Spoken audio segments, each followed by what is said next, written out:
vamos, empieza el ataque, un ataque muy furioso. Hay que reconocer que de las dos partes fueron actos de heroísmo y de lealtad, y empiezan a tomar. Los primeros cerros tomados son el Cerro La Sierpe, que ese ustedes lo ubican, está más o menos donde hay unos centros comerciales por allí, por ciudad administrativa.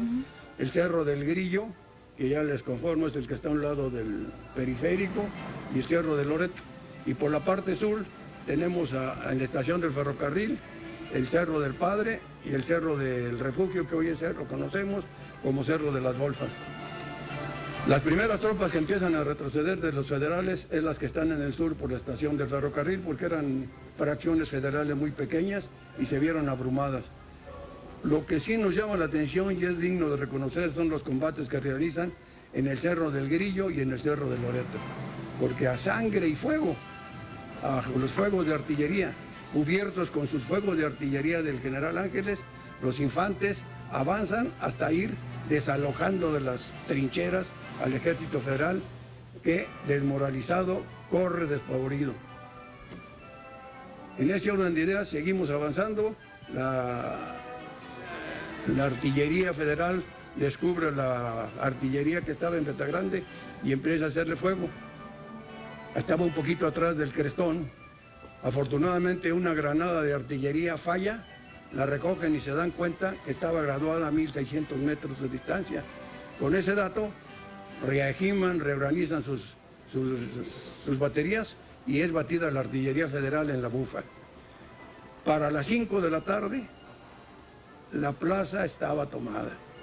Los del Cerro del Grillo bajan, se van sobre la ciudad, se van sobre las calles, son los combates en las calles. El ataque principal que venía con el general Villa, con el general Hernández, con el general Zaragoza, con los ceniceros y con la brigada Juárez, avanzan sobre la Bufa y cierran las tijeras. El general Arrieta, que algo hay de parentesco a lo mejor, y el general Pánfilo Natera estaban cubriendo la parte de Guadalupe a fin de evitar que llegaran refuerzos, que habían mandado 1000 hombres más de la Ciudad de México que no pudieron llegar a reforzar a los federales y evitar la retirada.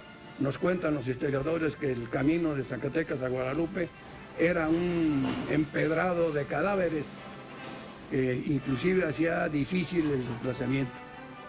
Desgraciadamente, con esta situación, la euforia que traían los villistas, la ciudad de Zacatecas es casi destrozada. ¿Qué beneficio trajo la toma de Zacatecas a la revolución? Bueno, el beneficio es indudable. En la toma de Zacatecas se acaba la Revolución Mexicana. ¿Por qué? Porque al mes, el 14 de julio, esto fue el 23 de junio, para el 14 de julio Huerta estaba renunciando a la presidencia y quedaba el camino libre. Entonces, lo que viene después es una lucha entre facciones. Carranza se enoja porque Villa llega aquí. Él siente que si Villa toma Zacatecas, la entrada al centro de la República estaba despejada. Y entonces Villa le informa que había tomado Zacatecas, que habían salido victoriosos y que continúa su desplazamiento rumbo a Aguascalientes. El ejército, lo que sobraba del ejército se estaba concentrando en Aguascalientes, el ejército federal, pero Carranza le niega el carbón para las máquinas y se queda estancada la división del norte en Zacatecas. Realmente Zacatecas es donde se logra el triunfo de la Revolución Mexicana, porque digo, después vienen las facciones, villistas contra carrancistas, constitucionalistas, los generales que cada quien forma su tropa, y eso desemboca en una lucha de facciones que duró hasta 1917, y todavía allí con la Constitución del 17 tuvimos algunos problemas, porque en el sur estaba Emiliano Zapata, otro frente, pero realmente el beneficio de la toma de Zacatecas fue el triunfo de la revolución. Aquí terminó la Revolución Mexicana.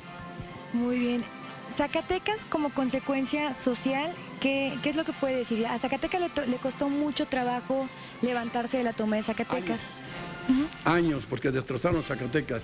Zacatecas era un centro de comunicaciones, era la entrada al norte del país y la entrada al centro. Era una ciudad próspera, tenía comercio, tenía minería, se abastecía de subsistencias propias, era autosuficiente. pero la destruyeron, se acabó todo, las familias tuvieron que huir, los comercios cerraron, los colegios también fueron afectados, y pues sí, realmente Zacatecas tardó muchos años, no bien te diría si te dijera que Zacatecas para renacer en mínima forma de lo que era Zacatecas, tardó de 30 a 40 años. Muy bien, pues ya vemos las consecuencias y todo lo que pasó aquí en Zacatecas. ¿Algo que quieras agregar sobre lo que fue la toma de Zacatecas y la revolución? Pues repito, ¿verdad? La toma de Zacatecas fue el triunfo de la revolución. La toma de Zacatecas también